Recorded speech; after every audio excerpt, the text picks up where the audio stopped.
पिछले श्लोक में भगवान ने अर्जुन को सारा चीज बता दिया कि रजोगुण के व्यक्ति किस प्रकार रहते हैं, सत्वगुण के व्यक्ति किस प्रकार रहते हैं और तमोगुण के व्यक्ति किस प्रकार रहते हैं, कौन किस कार्य में ज्यादा विलिप्त रहता है।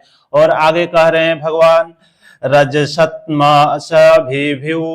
सत्वं भवति भारत, रजः सत्वं तमसवो तमः सत्वं रजस्तथा। यानी कह रहे हैं हे भरत पुत्र, कभी कभी सत्वगुण रजगुण तथा तमोगुण को परास्त करके प्रधान बन जाता है।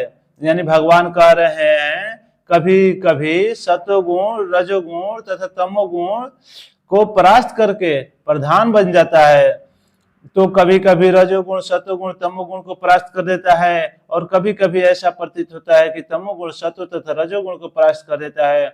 इस प्रकार श्रेष्ठता के लिए निरंतर स्पर्धा चलती रहती है। यानी भगवान कह रहे हैं सत्वगुण हो रजोगुण हो तमोगुण हो, वो सब में क्या चलती है, प्रतिस्पर्धा चलती रहती है। कभी किसी को किसी ने परास्त कर दिया, कभी किसी को किसी ने परास्त कर दिया। यानी जब रजोगुण प्रधान होता है तो सत्वगुण तथा तमोगुण परास्त हो जाते हैं। यानी भगवान कह रहे हैं जब रजोगुण प्रधान हो जाता है, कभी कभी कभी सत्वगुण प्रधान हो जाता है, कभी तमोगुण प्रधान होता है। जब सत्वगुण प्रधान होता है तो रजोगुण तथा तमोगुण परास्त हो जाते हैं, जब तमोगुण प्रधान होता है तो रजोगुण तथा सत्वगुण परास्त हो जाते हैं। यह प्रतियोगिता निरंतर चलती रहती है।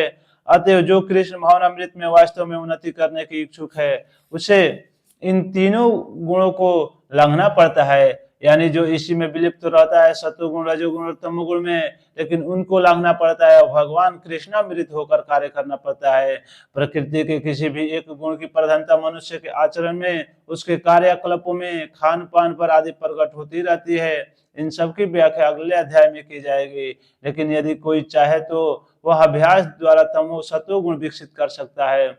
यानी कोई भी कार्य अगर आप अभ्यास करते हैं तब पर ही विकास होगा, अगर आप बिना अभ्यास के कोई भी कार्य करते हैं तो उसमें विकास नहीं होगा। और इस प्रकार रजोगुण विकसित करके तमोगुण तथा सत्वगुण को परास्त कर सकता है। अतः कोई चाहे वह तमोगुण को विकसित करके रजोगुण तथा सत्वगुण को परास्त कर सकता है। यद्यपि प्रकृति के ये तीनों गुण होते हैं और प्रकृति में तीनों गुण होते हैं और तीनों गुण के व्यक्ति पाए जाते हैं, किंतु यदि कोई संकल्प कर ले कि उसे सत्वगुण का आशीर्वाद तो मिल ही सकता है, उसे लांघ कर शुद्ध सत्वगुण में स्थित हो सकता है, जिसे वसुदेव अवस्था कहते हैं, जिसमें वह ईश्वर के विज्ञान को समझ सकता है, विशिष्ट कार्यों को देख ही समझ सकता है कि कौन व्यक्ति किस गुण में स्थित है। यानी जो सत्वगुण के व्यक्ति होते हैं वह भगवान के अगर एकदम अगर चाहे तो वह सत्वगुण रूपी से कार्य करके भगवान में लिप्त हो जाते हैं। लेकिन वही रजोगुण और तमोगुण भगवान में लिप्त होने में बहुत कम लेकिन होते हैं। और अगर इन्हीं तीनों से निकलकर जो कृष्ण भावनामृत होकर कार्य करने लगेगा वह भगवान की दिव्य दृष्टि को प्राप्त हो जाएगा। इस प्रकार से अगर आप कार्य करते रहेंगे तो आप जरूर भगवत भक्ति को प्राप्त करेंगे। जय श्रीमन नारायण। राधे राधे।